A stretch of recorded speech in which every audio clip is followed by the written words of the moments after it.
നാളത്തെ സൂര്യൻ അസ്തമിക്കുമ്പോൾ ഒരു പക്ഷേ പുതിയ ഒരു വർഷം നമ്മിലേക്ക് കടന്നു വരികയാണ്.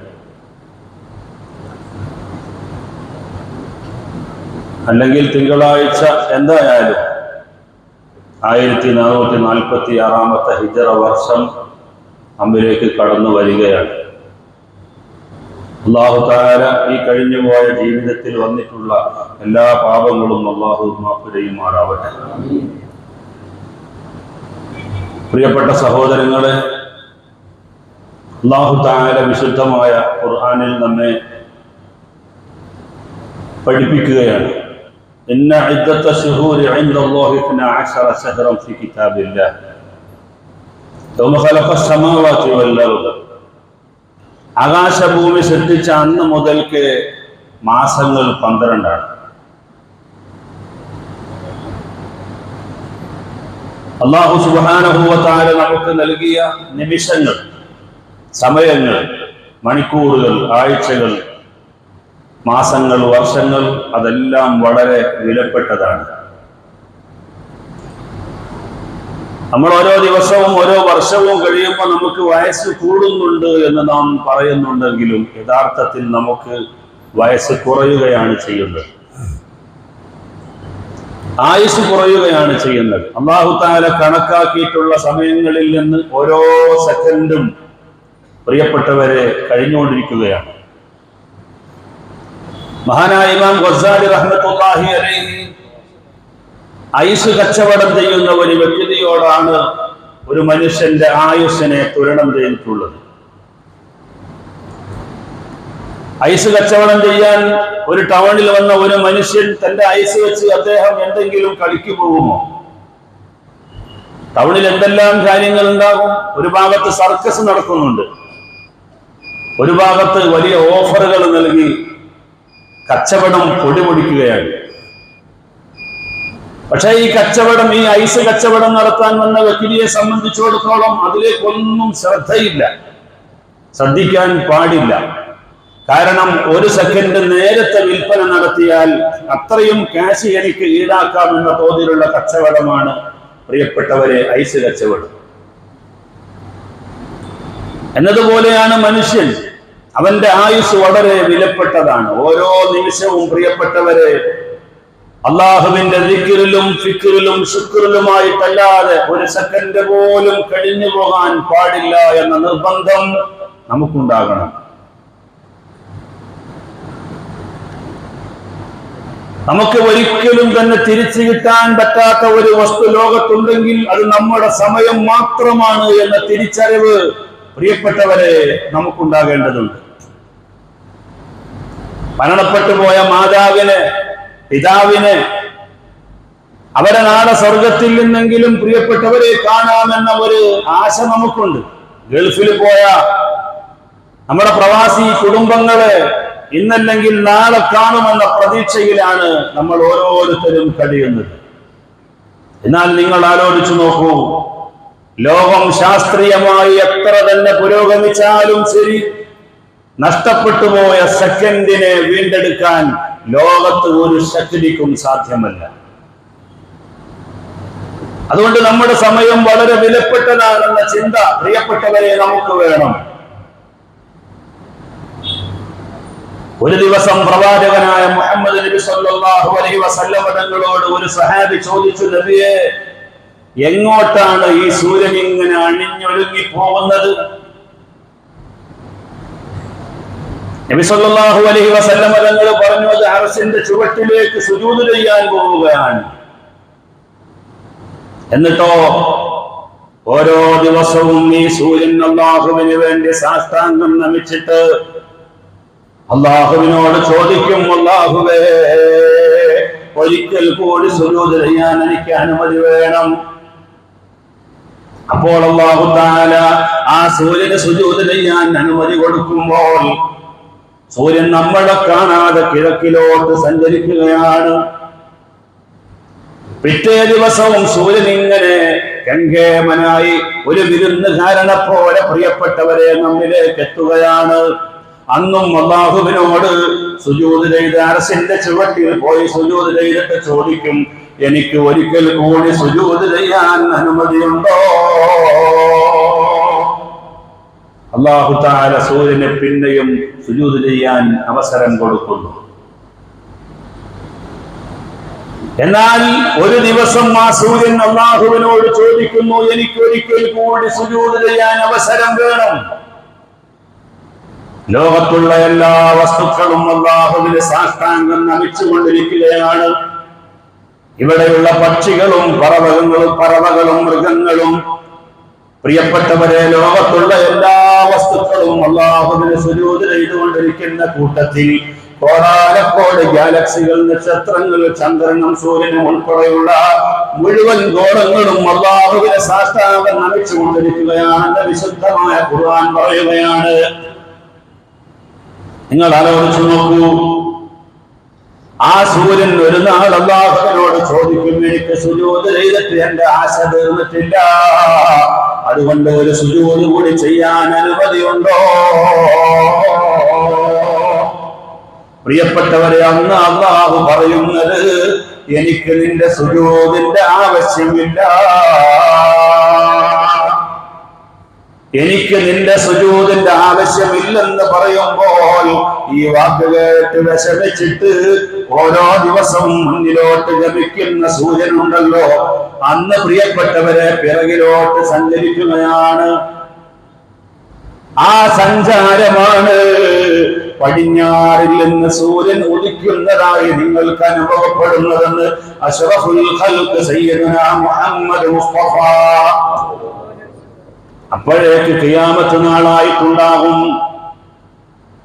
പിന്നീട് നിങ്ങളുടെ തൗബക്ക് വിലയില്ല, പിന്നീട് നിങ്ങളുടെ കർമ്മങ്ങൾക്ക് സ്വീകാര്യതയില്ല. പടിഞ്ഞാറിൽ നിന്ന് സൂര്യൻ ഉദിക്കുന്നതാണ് ഖിയാമത്ത് നാളിന്റെ ഏറ്റവും വലിയ അടയാളമായി അല്ലാഹുവിന്റെ റസൂൽ പരിചയപ്പെടുത്തുന്നതെങ്കിൽ, പ്രിയപ്പെട്ടവരെ, നമ്മളെ സംബന്ധിച്ചിടത്തോളം ഒരു മനുഷ്യന്റെ റൂഹ് അവന്റെ തൊണ്ടൻകുഴിയിലെത്തുമ്പോൾ ഈ ദുനിയാവിൽ അവന് ജീവിക്കാനുള്ള അവസരം നഷ്ടപ്പെടുകയാണ്. അവന്റെ സൂര്യൻ അവിടെ അസ്തമിച്ചു കഴിഞ്ഞു. എന്നാൽ നിങ്ങൾ ആലോചിക്കണം, ഈ സൂര്യൻ ഓരോ ദിവസവും നമ്മിലേക്ക് കടന്നു വരുമ്പോൾ അല്ലാഹുവിന്റെ റസൂൽ പറയുകയാണ്, മാ മിൻ യൗമിൻ യഅതി അല ബനി ആദമ ഇല്ലാ വയഖൂലു ഫീഹി യാ ബനി ആദം അന ഖൽഖുൻ ജദീദ് വലാ അമലിക ശരീദ് ഫഇന്നി ലാ അഊദ് വതസവ്വദ് മിന്നി ലിയൗമിൽ മആദ്. ഓരോ ദിവസവും സൂര്യൻ നമ്മിലേക്ക് ഉദിച്ചു വരുമ്പോ, പ്രിയപ്പെട്ടവരെ, സൂര്യൻ നമ്മെ വിളിച്ചു പറയുകയാണ്, ഓ മനുഷ്യരെ, ആദം സന്തതികളെ, ഞാൻ നിങ്ങളിലേക്ക് വന്നുകൊണ്ടിരിക്കുന്നത് ഒരു വിരുന്നുകാരനെ പോലെയാണ്. ഇന്ന് വന്നതുപോലെ നാളെ എനിക്ക് വരാൻ പറ്റിക്കൊള്ളണമെന്നില്ല. ഞാൻ നിങ്ങളുടെ അമലുകളെയൊക്കെ നിരീക്ഷിക്കാൻ വേണ്ടി വരുന്നയാളാണ്. ഈ ലോകത്ത് ഒരു അടിമയുടെ പ്രവർത്തനങ്ങളെ നിരീക്ഷിക്കാൻ വേണ്ടി 7 കൂട്ടം കാര്യങ്ങൾ അല്ലാഹു തആല സംവിധാനിച്ചിട്ടുണ്ട്. അതിൽപ്പെട്ടതാണ്, പ്രിയപ്പെട്ടവരെ, സൂര്യനെന്ന് അഷ്റഫുൽ ഖൽഖ് മുഹമ്മദ് മുസ്തഫ. നമ്മുടെ നന്മയും തിന്മയും എഴുതുന്ന റഖീബ് അതീദ് എന്ന് പറയുന്ന മാലാഖമാര് നമ്മുടെ നിരീക്ഷകരാണെങ്കിൽ, ഒരു അടിമയുടെ പ്രവർത്തനങ്ങൾ നിരീക്ഷിക്കാൻ വേണ്ടി അല്ലാഹു ഏർപ്പെടുത്തിയ 7 കൂട്ടം കാര്യങ്ങളിൽ ഒന്നാണ്, പ്രിയപ്പെട്ടവരെ, ഓരോ ദിവസവും ഉദിച്ചു വരുന്ന സൂര്യൻ. ആ സൂര്യൻ പറയുന്നു, അന ഖൽഖുൻ ജദീദ് ഫഇന്നി ലാ അഊദ് വതസവ്വദ് മിന്നി ലിയൗമിൽ മആദ്. ഞാനൊരു വിരുന്നുകാരനെ പോലെ നിന്നിലേക്ക് വന്നണഞ്ഞു. ഞാൻ നാളെ ഒരു പക്ഷേ വന്നുകൊള്ളണമെന്നില്ല. അതുകൊണ്ട് എന്റെ സമയത്തെ പരമാവധി ഉപയോഗപ്പെടുത്തി പാരത്രിക ജീവിതം സമ്പുഷ്ടമാക്കണമെന്ന് ഓരോ ദിവസവും സൂര്യൻ നമ്മോട് വിളിച്ചു പറയുന്നുണ്ടെന്ന് അഷ്റഫുൽ ഖൽഖ് സയ്യിദുനാ മുഹമ്മദ് മുസ്തഫ.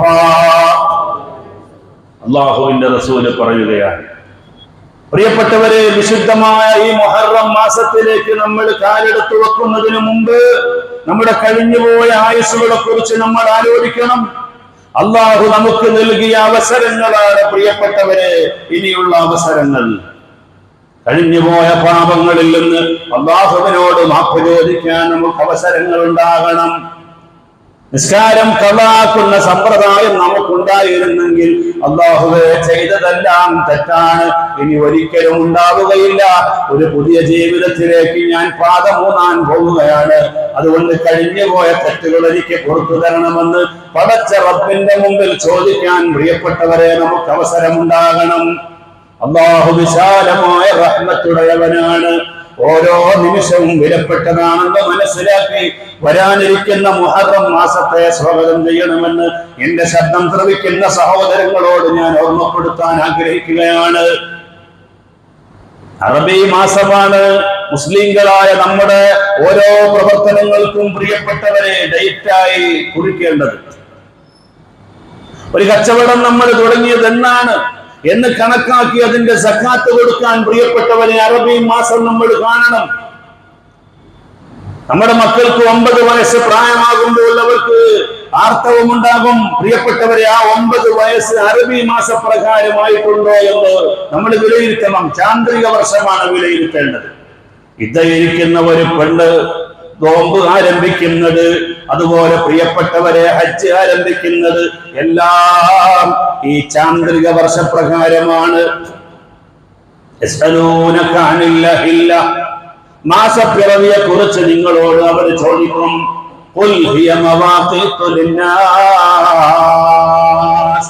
നബിയെ, തങ്ങൾ അവരോട് പറയണം, അത് ജനങ്ങൾക്ക് അവരുടെ ആരാധനകൾ സജ്ജീകരിക്കാനുള്ള സമയങ്ങളെ നിശ്ചയിക്കാനുള്ള ഒരു ഏർപ്പാടാണെന്ന്. സത്യത്തിൽ അവർ ചോദിച്ചത് ഈ ചന്ദ്രന്റെ ഗതിവിഗതികളെ കുറിച്ചാണ്. ചിലപ്പോ അത് 30 ദിവസവും ഉണ്ടാകുന്നു, ചില മാസങ്ങളിൽ അത് 29 ആകുന്നു. എന്താണ് ഇതിന്റെ കാരണം? 6-ാം നൂറ്റാണ്ടിൽ ജീവിക്കുന്ന അവരെ സംബന്ധിച്ചിടത്തോളം ഈ ശാസ്ത്രീയ ലോകത്ത് ഒന്നും വിശദീകരിച്ചിട്ട് കാര്യമില്ലെന്ന് അല്ലാഹുവിനറിയാം. അതുകൊണ്ട് പ്രിയപ്പെട്ടവരെ, അവർക്ക് ഉചിതമായ ഒരു മറുപടി നൽകുകയാണ്. അത് നിങ്ങളുടെ ഹജ്ജും പെരുന്നാളും നോമ്പും കച്ചവടവും ഇദ്ദയും നോമ്പും സക്കാത്തും ഒക്കെ തീരുമാനിക്കാനുള്ള നിങ്ങളുടെ സമയം അറിയാൻ അള്ളാഹു നൽകിയിട്ടുള്ള ഒരു പിറയാണ് എന്ന് വിശുദ്ധമായ ഖുർആൻ മറുപടി പറയുന്നു.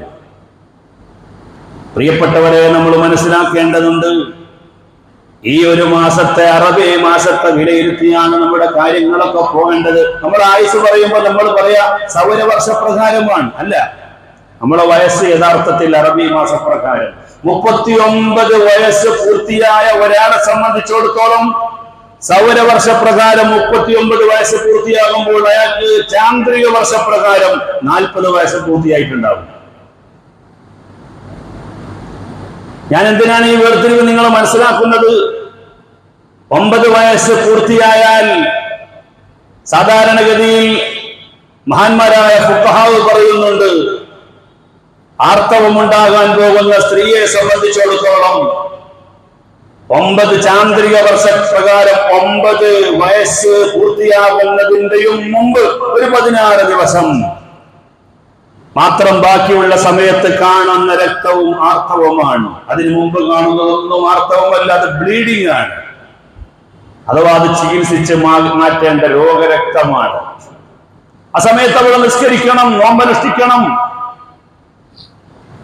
പ്രിയപ്പെട്ടവരെ, നമ്മൾ മനസ്സിലാക്കുക, ഈ വേർതിരിവ് നമ്മൾ വിലയിരുത്തുന്നത് അറബി മാസപ്രകാരം നമ്മുടെ കാര്യങ്ങൾ മുന്നോട്ട് പോകുമ്പോഴാണ്. തലാഖ് ചൊല്ലിയ സ്ത്രീ, ഇദ്ദയിരിക്കുന്ന സ്ത്രീ, അങ്ങനെ തുടങ്ങിയ ആർത്തവകാരിയായ പെണ്ണ്, അവരുടെ സമയങ്ങളെല്ലാം കച്ചവടക്കാരനായ ഒരു മനുഷ്യൻ താൻ സക്കാത്ത് കൊടുക്കാൻ കാണുന്ന സമയം, ഇതെല്ലാം പ്രിയപ്പെട്ടവരെ അറബി മാസപ്രകാരമായിരിക്കണമെന്ന് മഹാനായ ഇമാം റാസി റളിയല്ലാഹു അൻഹു ഈ ആയത്ത് വിശദീകരിച്ചുകൊണ്ട് രേഖപ്പെടുത്തുകയാണ്.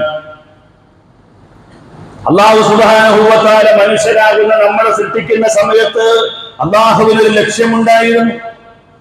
ആ ലക്ഷ്യത്തിൽ നിന്ന് പ്രിയപ്പെട്ടവരെ നമ്മൾ ഒരിക്കലും പിറകിലോട്ട് പോകാൻ പാടില്ല. നിങ്ങൾ ആലോചിച്ചു നോക്കൂ, ലോകത്തുള്ള എല്ലാ വസ്തുക്കളും അല്ലാഹുവിനെ സുജൂദ് ചെയ്യുകയാണ്, സാഷ്ടാംഗം നമിക്കുകയാണ്, ആരാധന നിർവഹിച്ചുകൊണ്ടിരിക്കുകയാണ്. ഇമാം മുസ്ലിം റളിയല്ലാഹു അൻഹു റിപ്പോർട്ട് ചെയ്ത ഹദീസിൽ നമുക്ക് കാണാം, ഒരു വിജനമായ മരുഭൂമിയിലൂടെ നബി തങ്ങൾ നടന്നു പോയപ്പോൾ ഒരല്പനേരത്തേക്ക് ഒരു സ്ഥലത്ത് സ്തബ്ധനാവുകയാണ്. എന്നിട്ട് പറഞ്ഞു, ഒരു ഈത്തപ്പനയുടെ മെഡൽ കൊണ്ടുവരണം, അത് രണ്ടാക്കിയിട്ട് പ്രിയപ്പെട്ടവരെ നബി തങ്ങൾ രണ്ട് സ്ഥലത്ത് കുത്തിക്കൊടുത്തു. എന്താണ് നിങ്ങൾ ചെയ്യുന്നതെന്ന് സ്വഹാബത്ത് ചോദിച്ചപ്പോൾ അല്ലാഹുവിന്റെ റസൂൽ മറുപടി നൽകി, ഇവിടെ രണ്ട് കബറാളികളുണ്ട്, ആ കബറാളികൾ അവർ ചെയ്തു പോയ തെറ്റ് കാരണമായി വലിയ ശിക്ഷ ഇപ്പോൾ അനുഭവിച്ചു കൊണ്ടിരിക്കുകയാണ്. ഒരാൾ ഏഷണിക്കാരനായിരുന്നു, വേറെ ഒരാൾ മൂത്രിച്ചാൽ വേണ്ടതുപോലെ മനോഹരം ചെയ്ത് ശുദ്ധീകരണം വരുത്താത്ത ആളായിരുന്നു. അവരുടെ ജീവിതത്തിൽ അതൊരു കാര്യമായ തെറ്റാണെന്ന് അവർ മനസ്സിലാക്കിയില്ല. യഥാർത്ഥത്തിൽ അല്ലാഹുവിന്റെ മുമ്പിൽ അതൊരു വലിയ തെറ്റാണെന്ന് അഷ്റഫുൽ ഖൽഖ് മുഹമ്മദ് മുസ്തഫ അതിന്റെ കാരണത്താൽ ഇപ്പോൾ തെറ്റ് അനുഭവിച്ചുകൊണ്ട് ശിക്ഷ അനുഭവിച്ചുകൊണ്ടിരിക്കുകയാണ് അദ്ദേഹത്തിന്. അതുകൊണ്ട് ഈ ഖബറാളികൾക്ക് ഒരൽപ്പം അവരുടെ ശിക്ഷയിൽ ഇളവ് കിട്ടാൻ നിങ്ങൾ കുത്തിക്കൊടുത്ത ഈ ചെടികൾ ചെല്ലുന്ന തസ്ബീഹുകളില്ലേ, അതിന്റെ കാരണം കൊണ്ടെങ്കിലും ഈ ഖബറാളികൾക്ക് അവരുടെ അദാബിൽ അല്പം ലഘൂകരണം ലഭിക്കട്ടെ എന്ന് ചിന്തിച്ചുകൊണ്ടാണ് ഞാൻ ഇവിടെ ചെടി കുത്തി കൊടുക്കാൻ പറഞ്ഞതെന്ന് നബി സല്ലല്ലാഹു അലൈഹി വസല്ലം തങ്ങൾ പറയുകയാണ്. അപ്പൊ ഖബറിന്റെ മുകളിലുള്ള ചെടി വിലപ്പെട്ട ചെടിയാണ്.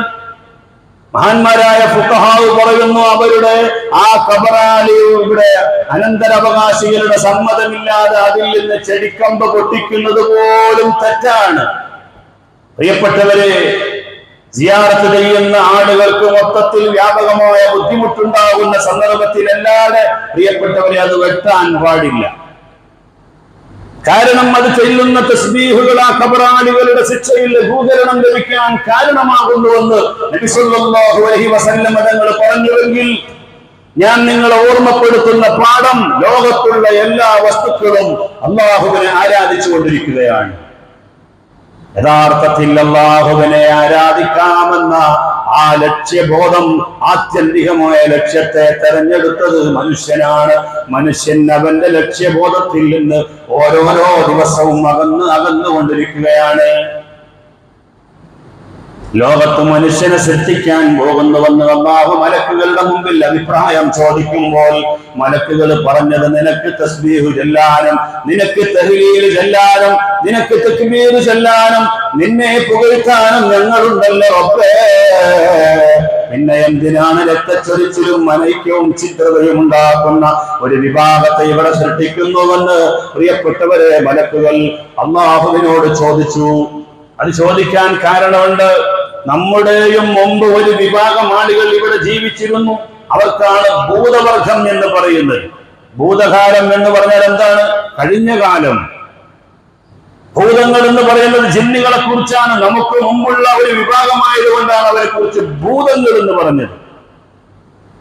പ്രിയപ്പെട്ടവരെ, പറഞ്ഞുകൊണ്ടുവരുന്നത്, ആ ജിന്നുകളുടെ ജീവിതത്തിൽ ഒരുപാട് കശപിശയും കൊലയും കൊള്ളിവെപ്പും ഒക്കെ ഉണ്ടായതുകൊണ്ട് ആ അനുഭവം വെച്ചുകൊണ്ട് അവർ പറഞ്ഞു, ഞങ്ങൾ പോലെ നിനക്ക് ആരാധന നിർവഹിക്കാൻ. എന്തിനാണ് ഇവിടെ രക്തച്ചൊരിച്ചിലുകൾ ഉണ്ടാക്കുന്ന ഒരു വിഭാഗം? അല്ലാഹു പറഞ്ഞു, നിങ്ങൾ അറിയാത്ത അതീവ നിഗൂഢ രഹസ്യങ്ങൾ അറിയുന്ന രക്ഷിതാവാണ് ഞാനെന്ന് പറഞ്ഞുകൊണ്ട് മനുഷ്യന്റെ ഉൽപ്പത്തിക്ക് അല്ലാഹു തആല തുടക്കം കുറിച്ച് ആദം നബി അലൈഹിസ്സലാമിനെ സൃഷ്ടിച്ചു തുടങ്ങിയെങ്കിൽ പ്രിയപ്പെട്ടവരെ, അവരുടെ അനന്തരാവകാശികളായ നമുക്കൊരു ധർമ്മമുണ്ട്. അല്ലാഹു നമ്മുടെ പ്രവർത്തനങ്ങൾ കണ്ടിട്ട് അഭിമാനിക്കണം. നബി സല്ലല്ലാഹു അലൈഹി വസല്ലം തങ്ങൾ പറയുകയാണ്, ഒരു മുസ്ലിമായ മനുഷ്യൻ ജോലി നിർവഹിച്ചു കൊണ്ടിരിക്കുന്നതിനിടയിൽ ബാങ്ക് കേട്ടിട്ട് ആ ബാങ്ക് കേട്ടതിന് ഉത്തരം നൽകാൻ നിസ്കരിക്കാൻ വേണ്ടി ആ മനുഷ്യൻ കൈകെട്ടുമ്പോൾ അല്ലാഹു തആല മലക്കുകളെ വിളിച്ചുകൊണ്ട് പറയും, മലക്കുകളെ, നിങ്ങളല്ലായിരുന്നോ ഇവരേറ്റവും വലിയ പ്രശ്നക്കാരാണെന്ന് പറഞ്ഞിരുന്നത്? നോക്കൂ, എന്റെ അടിമകൾ എനിക്ക് വേണ്ടി സുജൂദ് ചെയ്തുകൊണ്ടിരിക്കുന്നു, എനിക്ക് വേണ്ടി നിസ്കാരം നിർവഹിച്ചു കൊണ്ടിരിക്കുന്നു. എന്ന് പറഞ്ഞ് മനുഷ്യന് കാണിച്ചു കൊടുത്ത് മലക്കുകളുടെ മുമ്പിൽ അല്ലാഹു തആല അഭിമാനം കൊള്ളുമെന്ന് അഷ്റഫുൽ ഖൽഖ് സയ്യിദുനാ മുഹമ്മദ് മുസ്തഫ. പ്രിയപ്പെട്ടവരെ, നമുക്കതിന് അവസരമുണ്ടാകണം. ഒരു യുവാവായ മനുഷ്യൻ അവന്റെ ജീവിതം നല്ല നിലയിൽ ജീവിക്കുന്നു. റസൂലുള്ളാഹി തങ്ങൾ പറയാണ്, ഇന്നല്ലാഹ തആല യുബാഹി മലായികതഹു ബിശ്ശാബിൽ ആബിദി. ആരോഗ്യകാലത്ത് പ്രിയപ്പെട്ടവരെ അവന്റെ ആരോഗ്യത്തെ ദീനിനു വേണ്ടി ചെലവഴിക്കുന്നു, പള്ളിയിൽ പോകുന്നു, നിസ്കരിക്കുന്നു. ഈ യുവാവിനെ കാണുമ്പോൾ അല്ലാഹു പറയും, അയ്യുഹശ്ശാബു താരിഖു ശഹവതഹു ലിഅജലി അൽമുബ്ദിലു ശബാബഹു ലി അൻത ഇൻദി കബഅലി മലായികതി. ഒരു പാപവും ചെയ്യാത്ത മലക്കുകളുടെ സ്ഥാനമാണ് എനിക്ക് വേണ്ടി തന്റെ വിചാരവും വികാരവും ഒക്കെ മാറ്റിവെച്ച് എനിക്ക് വേണ്ടി ആരാധനയിലേക്ക് മുന്നിട്ട് വന്ന മനുഷ്യ, നിനക്ക് സ്വാഗതമെന്ന് പറഞ്ഞ് ആ യുവാവിനെ കണ്ട് അല്ലാഹു തആല അഭിമാനം കൊള്ളുമെന്ന് പ്രിയപ്പെട്ടവരെ നബി സല്ലല്ലാഹു അലൈഹി വസല്ലം തങ്ങൾ പറയുകയാണ്. നമ്മൾ ചിന്തിക്കണം.